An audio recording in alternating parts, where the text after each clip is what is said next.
नमस्कार। द देसी अड्डा पर आपका स्वागत है। मैं हूं राकेश तिवारी। चुनावी राजनीति में परिस्थितियों का बहुत महत्व है। परिस्थितियां कटता हुआ टिकट दिला देती है और मिलता हुआ टिकट काट देती है। महाराजगंज के पूर्व सांसद प्रभुनाथ सिंह के पुत्र रणधीर सिंह का टिकट इस बार फिर महाराजगंज लोकसभा क्षेत्र से नहीं कटेगा। वे ही राजद के प्रत्याशी हो जाएंगे, ये अब तय हो चुका है। ये मैं क्यों कह रहा हूं और कैसे कह रहा हूं, क्यों महाराजगंज के पूर्व प्रत्याशी रणधीर सिंह का टिकट नहीं कटेगा, क्यों वे फिर से महाराजगंज लोकसभा क्षेत्र से प्रत्याशी हो जाएंगे और उनके होने से लालू यादव और राजद परिवार को क्या लाभ होगा, आज मैं यही डिकोड करने वाला हूं। तो आप हमारे साथ वीडियो के अंत तक बने रहिए ताकि आपको ये पता चल जाए कि जो टुन्ना जी पांडे ने इस ऐलान के साथ महाराजगंज क्षेत्र में चुनावी प्रचार शुरू कर दिया था कि तेजस्वी यादव चाहते हैं कि टुन्ना जी पांडे महाराजगंज से लोकसभा क्षेत्र के राजद के प्रत्याशी हों, बावजूद इसके टुन्ना जी पांडे महाराजगंज के लोकसभा क्षेत्र से चुनावी राजनीति से बाहर हो जाएंगे। वे कहीं दूसरे जगह शिफ्ट हो सकते हैं, लेकिन महाराजगंज में राजद के प्रत्याशी के तौर पर अब रणधीर सिंह को टिकट मिलना लगभग तय हो चुका है। तो चलिए मैं शुरुआत करता हूं और बताता हूं पूरी बात कि वो क्या कारण है, इसके पीछे कौन सी रणनीति काम कर रही है, क्यों उन्हें टिकट मिल जाएगा। आप सभी को पता है, पिछले चुनाव में रणधीर सिंह राजद के प्रत्याशी के तौर पर चुनाव लड़े थे और उन्हें जनार्दन सिंह सिग्रीवाल हरा दिए थे। जनार्दन सिंह सिग्रीवाल ने रणधीर सिंह को पराजित कर फिर से महाराजगंज के सांसद बने थे और इसलिए ऐसा माना जा रहा था कि इस बार जो राजद प्रत्याशियों को चेंज करने का मूड बना चुकी है, कई जगहों पर धराधर प्रत्याशी चेंज किया जा रहा है, वैसी परिस्थिति में महाराजगंज में भी ये असर होगा। लेकिन ऐसा नहीं हो पाएगा क्योंकि उसके कई कारण है मैं उसको आपको बताऊंगा, लेकिन उसके पहले जान जाइए कि ये सवाल ही क्यों उत्पन्न हुआ कि रणधीर सिंह को टिकट नहीं मिलेगा। दरअसल सिवान के रहने वाले पूर्व विधान पार्षद एमएलसी टुन्ना जी पांडे ने ये ऐलान कर दिया कि तेजस्वी यादव ने उन्हें महाराजगंज से चुनाव लड़ने के लिए बोल दिया है और कह दिया है कि महाराजगंज से वे राजद के प्रत्याशी हैं, आप क्षेत्र में जाइए और चुनाव प्रचार कीजिए। इसके बाद टुन्ना जी पांडे सीमांत से महाराजगंज आते हैं और भगवानपुर से अपना चुनावी प्रचार शुरू कर देते हैं। गांव गांव घूमना शुरू करते हैं, उनके पीछे लोगों की भीड़ भी जुटती है और टुन्ना जी पांडे चुनावी प्रचार में जुट जाते हैं। अब रोज टुन्ना जी पांडे सिवान से अपने क्षेत्र महाराजगंज में आ जाते हैं और प्रचार करने लगते हैं। ये हल्ला होने लगता है कि रणधीर सिंह का टिकट इस बार कट गया है। टुन्ना जी पांडे ये ऐलान भी करते हैं कि जब वे विधान परिषद में थे तो गोरिया कोठी और महाराजगंज विधानसभा क्षेत्र उनके अंतर्गत ही आता था, यहीं के प्रतिनिधियों ने उन्हें वोट देकर जिताया है। तो इसके बाद टुन्ना जी पांडे के इस तरह से आने के बाद जब क्षेत्र में ये हल्ला होता है तो रणधीर सिंह के समर्थक जगते हैं और तब टुन्ना जी पांडे का विरोध भी होता है और समर्थन भी होता है। कुल मिलाकर राजद आपस में ही उलझ जाता है। अब आइए, रणधीर सिंह का टिकट कट गया कि नहीं कटा।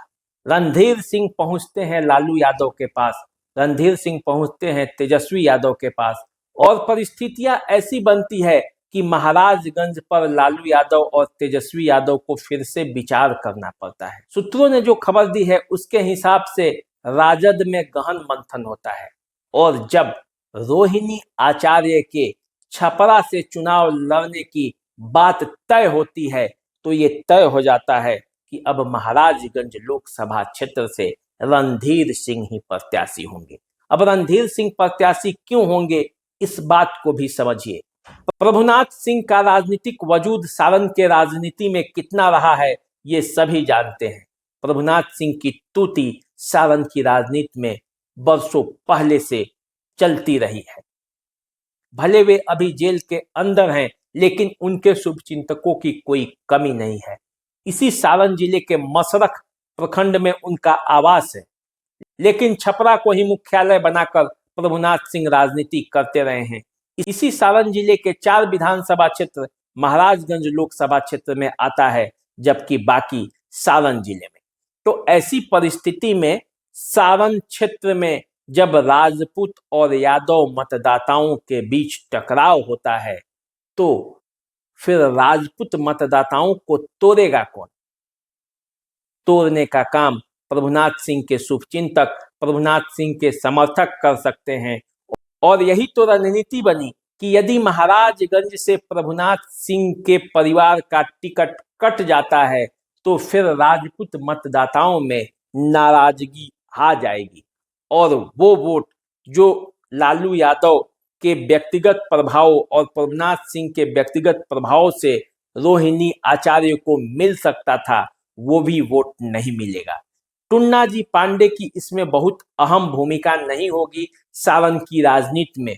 तो रोहिणी को यदि सारण से एमपी बनाना है, सीट सुरक्षित रखना है, तो प्रभुनाथ सिंह खेमे को नाराज नहीं करना होगा।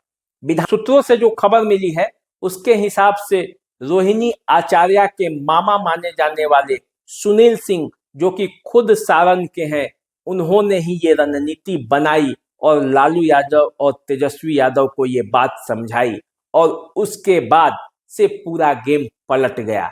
रणधीर सिंह का टिकट फाइनल हो गया। माना जाता है कि अब ये टिकट रणधीर सिंह को ही मिलने वाला है, क्योंकि सारण के राजनीति को आप अच्छा से समझते हैं। सारण में जब भी लड़ाई होता है तो राजपूत और यादव वर्ग में सीधा सीधा लड़ाई होता है। यहाँ टसल वर्षों पुराना है और ऐसे में राजीव प्रताप रूडी और रोहिणी आचार्य के बीच जब आमने सामने का टसल होगा, तो राजपूत मतदाताओं के एक वर्ग में थोड़ा सा भी फूट रोहिणी आचार्य की जीत को आसान कर सकती है। और इसी रणनीति के तहत रणधीर सिंह के खेमे को नाराज नहीं करना चाहते थे लालू और सुनील कुमार सिंह, और इसीलिए ये रणनीति बनी। सूत्रों की माने तो जो अंदर की बात है वो यही है कि बेटी की सीट को पूर्ण रूप से सुरक्षित करने के लिए महाराजगंज की सीट पर कोई छेड़छाड़ नहीं करने में ही लालू यादव और तेजस्वी यादव ने भलाई समझी। तो की माने तो तेजस्वी यादव इसीलिए इस बात पर सहमत हो गए हैं कि महाराजगंज से टिकट रणधीर सिंह को दे दिया जाए। आप सबको पता है महाराजगंज में प्रभुनाथ सिंह 4 बार सांसद रहे हैं, वर्ष 1998 में, वर्ष 1999 में, वर्ष 2004 में और वर्ष 2013 में। 3 बार वे जदयू के टिकट पर सांसद बनते रहे हैं। पहली बार उन्होंने महाचंद्र सिंह को चुनावी बाजी में पराजित कर सांसद बने और उसके बाद कभी पीछे मुड़कर नहीं देखा। प्रभुनाथ सिंह का जलवा महाराजगंज की राजनीति में बरकरार रहा और वे लगातार आगे बढ़ते रहे। लेकिन 13 के बाद 14 में जो उन्हें चुनावी मात मिली, उसके बाद लगातार 2 बार उनके परिवार से महाराजगंज की सीट अलग हो चुकी है। 2 बार से 14 के चुनाव में जनार्दन सिंह सिग्रीवाल उन्हें पराजित किया। फिर 2019 के चुनाव में जब प्रभुनाथ सिंह जेल के अंदर थे, तब ये सीट रणधीर कुमार सिंह के हवाले हुआ और रणधीर कुमार सिंह महाराजगंज से लोकसभा का चुनाव लड़े, लेकिन जनार्दन सिंह सिग्रीवाल ने फिर उन्हें पराजित कर दिया। ऐसा माना जाने लगा कि रणधीर सिंह का टिकट यहां से कट सकता है। हालांकि रणधीर सिंह चुनाव हारने के बावजूद भी क्षेत्र में बने रहे, लेकिन परिस्थितियां ऐसी बनी जब टुन्ना जी पांडे ने आकर महाराजगंज में चुनाव प्रचार शुरू किया तो फिजा बदलने लगा और इसी के बाद ये कहा जाने लगा कि रणधीर सिंह का टिकट कट तो नहीं गया, लेकिन रणधीर सिंह का टिकट कटा नहीं है। सूत्रों ने जो खबर दी है, महाराजगंज से रणधीर सिंह का टिकट पूरी तरह से फाइनल है और उन्हें ही टिकट मिलने जा रहा है। इस खबर के बाद उनके समर्थकों में जोश भी है और चुनावी बाजी जीतने के लिए वो मैदान में कमर कसकर तैयार भी हो रहे हैं। तो चलिए, परिस्थितियों का खेल है राजनीति, और राजनीति में कब कौन किस पर भारी पड़ जाएगा कहा नहीं जा सकता। वैसे भी महाराजगंज के राजनीति में दो फिर क्षत्रिय आमने सामने होने जा रहे हैं, तो महाराजगंज की राजनीति किस करवट मोड़ लेगी ये आने वाले समय में पता चलेगा। तो चलिए आप हमारे साथ जुड़े रहिए, देखते रहिए देसी अड्डा। चैनल को सब्सक्राइब कर लीजिए, फेसबुक इंस्टाग्राम पे हमें फॉलो कीजिए। नमस्कार।